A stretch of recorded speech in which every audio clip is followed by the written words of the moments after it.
morning, and thank you for joining us this morning. To my left is the Acting Commissioner of U.S. Customs and Border Protection, Troy Miller.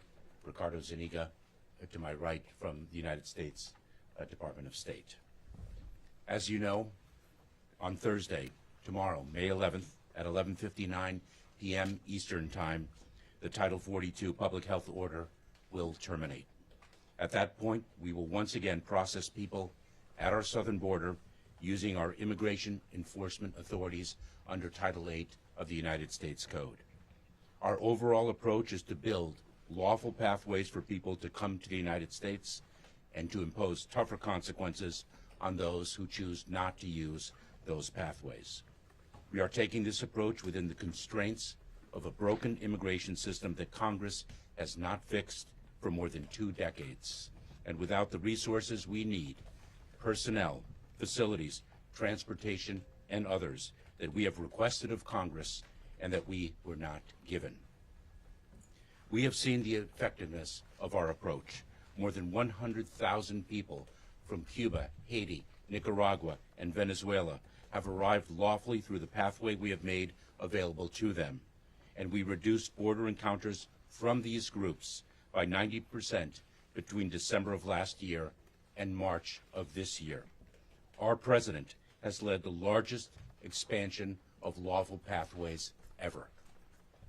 At the same time, we are clear-eyed about the challenges we are likely to face in the days and weeks ahead, which have the potential to be very difficult. Even after nearly 2 years of preparation, we expect to see large numbers of encounters at our southern border in the days and weeks after May 11th. We are already seeing high numbers of encounters in certain sectors. This places an incredible strain on our personnel, our facilities, and our communities with whom we partner closely. Our plan will deliver results, but it will take time for those results to be fully realized, and it is essential that we all take this into account. I cannot overemphasize that our current situation is the outcome of Congress leaving a broken, outdated immigration system in place for over 2 decades, despite unanimous agreement that we desperately need legislative reform. It is also the result of Congress's decision not to provide us with the resources we need and that we requested. Our efforts within the constraints of our broken immigration system are focused on ensuring that the process is safe, orderly, and humane, all while protecting our dedicated workforce and our communities.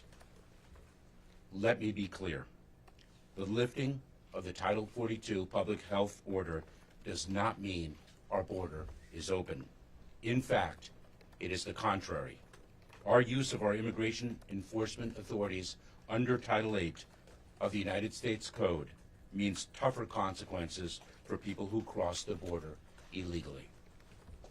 Unlike under Title 42, an individual who is removed under Title 8 is subject to at least a 5-year bar on re-entry into the United States and can face criminal prosecution if they attempt to cross again. Smugglers have long been hard at work spreading false information that the border will be open after May 11th. It will not be. They are lying. To people who are thinking of making a journey to our southern border, know this: the smugglers care only about profit, not people. They do not care about you or your well-being. Do not believe their lies. Do not risk your life and your life savings only to be removed from the United States if and when you arrive here. Today, we are beginning a new digital advertising campaign in Central and South America to counter the lies of the smugglers with accurate information about U.S. immigration laws. This campaign adds to our extensive ongoing communications efforts in the region. As you can see by the images before us of removal flights and encounters with our Border Patrol agents, we are making it very clear that our border is not open, that crossing irregularly is against the law, and that those who are not eligible for relief will be quickly returned. Do not listen to the lies of the smugglers. This is what will happen to you. You will be returned. Today, alongside the Department of Justice, we are finalizing a new rule to encourage individuals to use available, lawful, safe, and orderly pathways to enter the United States. The rule presumes that those who do not use lawful pathways to enter the United States are ineligible for asylum. It allows the United States, it allows us to remove individuals who do not establish a reasonable fear of persecution in the country of removal.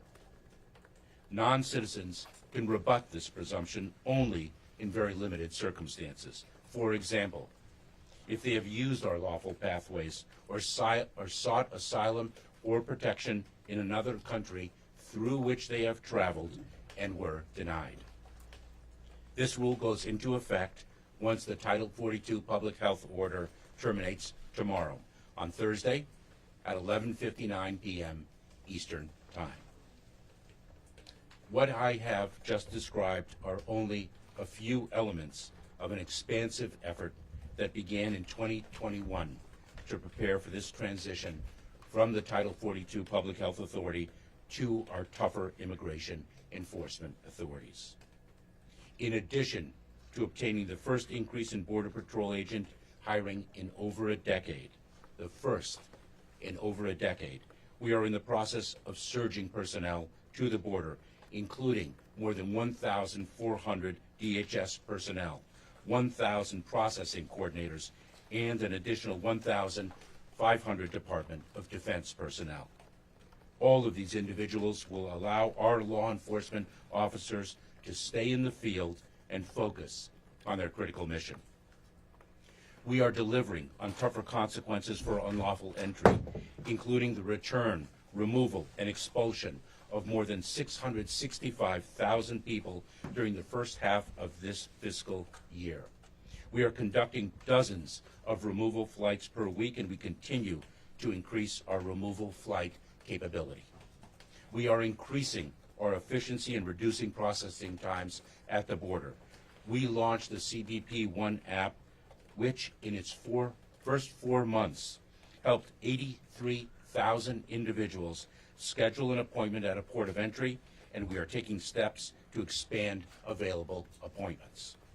We bolster the capacity of local governments and NGOs. Just last week, we announced the distribution of an additional $332 million to support communities along the southern border and in the interior of our country. We are leading an unprecedented law enforcement disruption campaign that has led to the arrest of nearly 10,000 smugglers who profit from vulnerable immigrants. Knowing that this is a regional challenge that requires a regional solution, we continue to work with countries throughout the Americas to deter irregular migration. This includes a coordinated campaign with Colombia and Panama to prevent individuals from following ruthless smugglers into the very dangerous Darien. And we are working with our partners in Mexico regularly on a range of issues. We are a nation of immigrants. We are also a nation of laws. Our immigration laws today are outdated.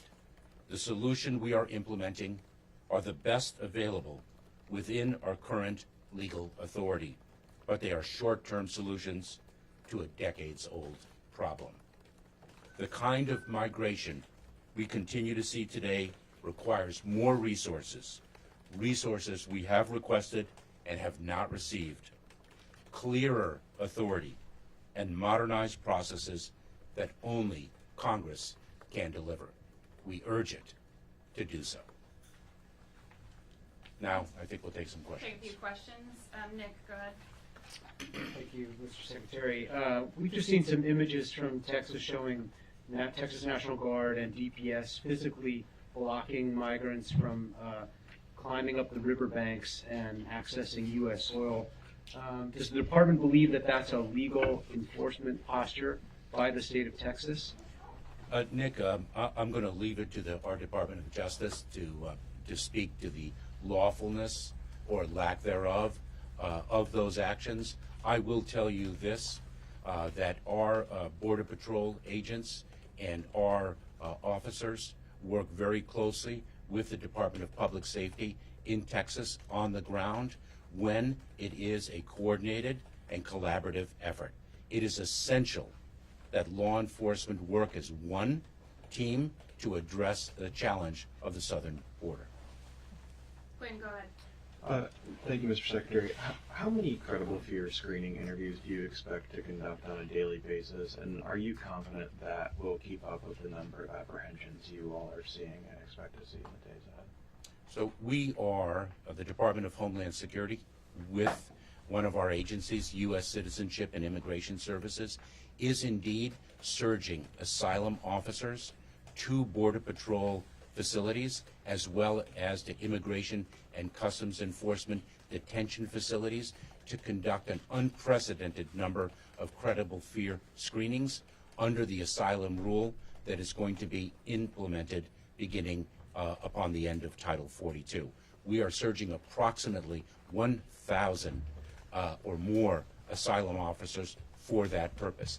It is very important to note that the asylum rule will take effect if individuals do not access their lawful pathways, the pathways that we have made available to them.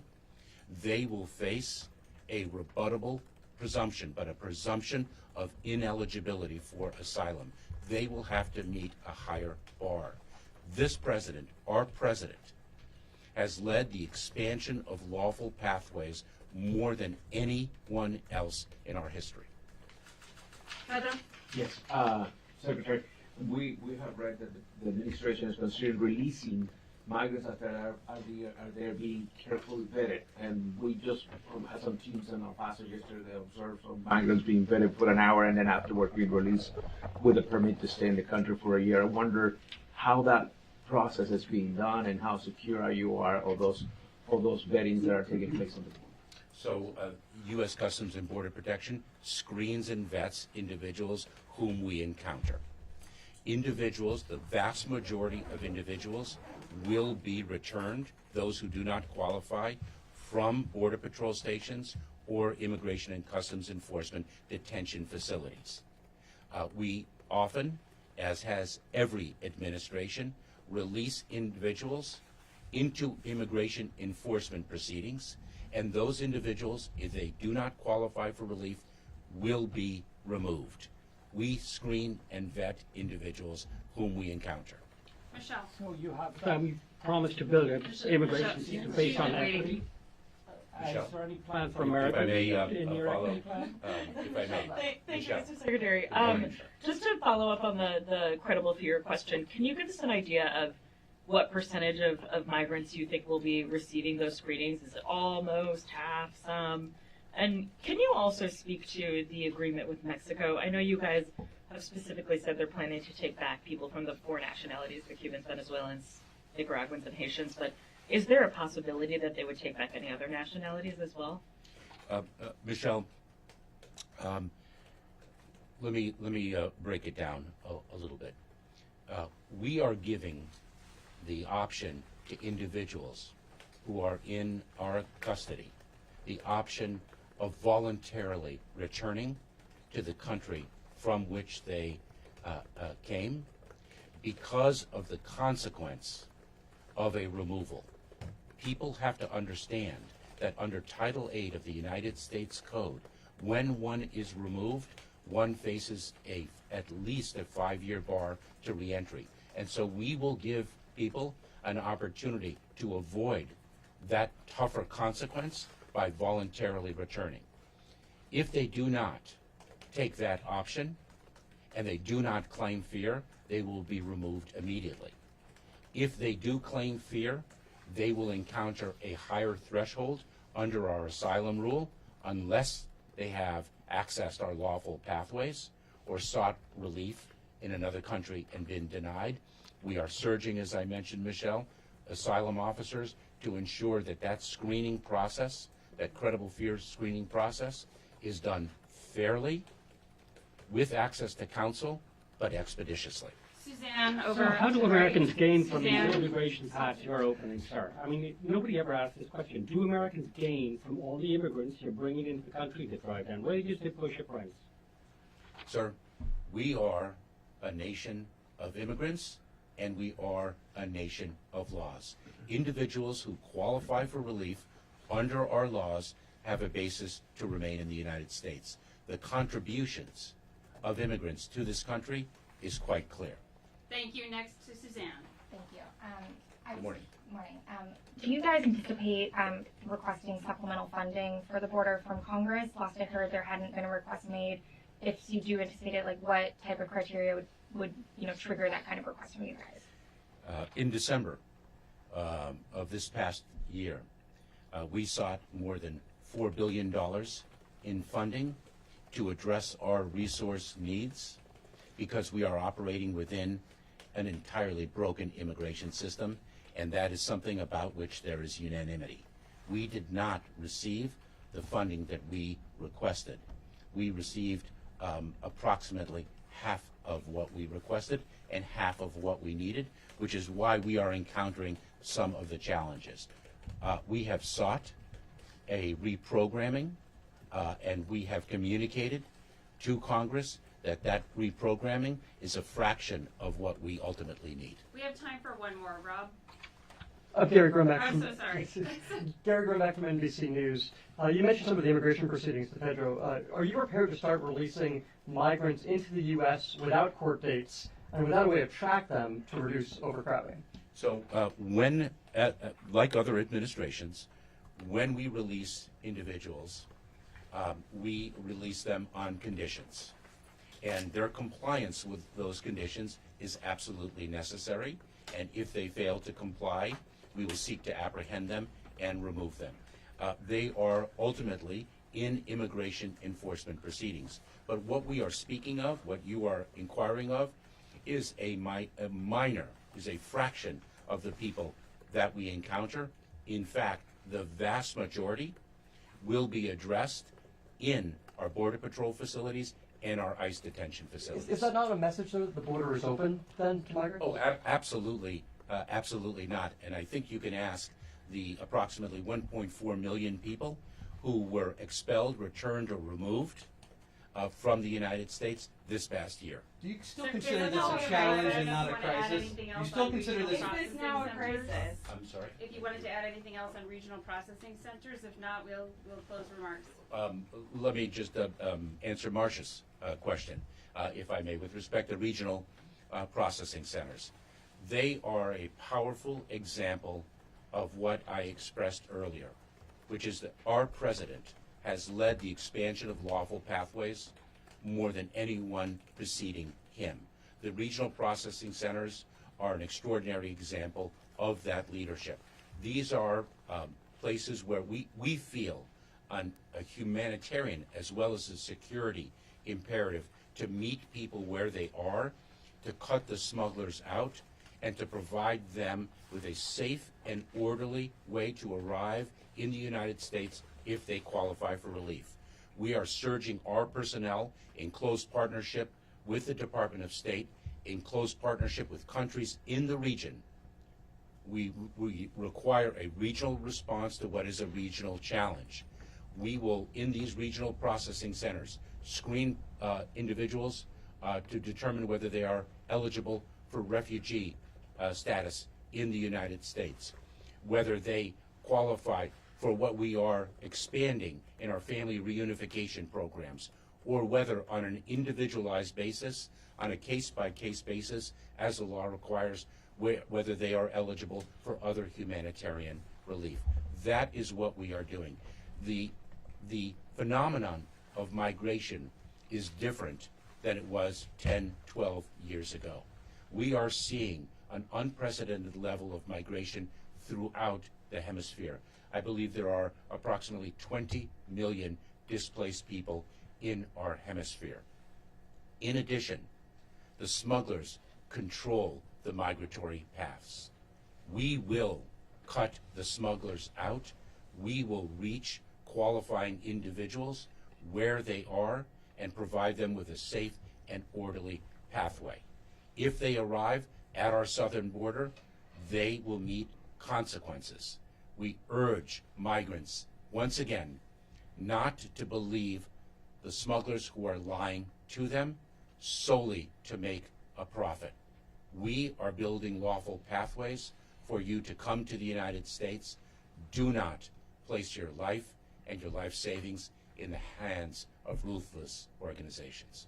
Thank you very much. Is this a challenge or a crisis? We call it a crisis now. Border Who's Patrol gonna run the processing centers center? are over capacity in many centers. It's the biggest change to U.S. immigration policy.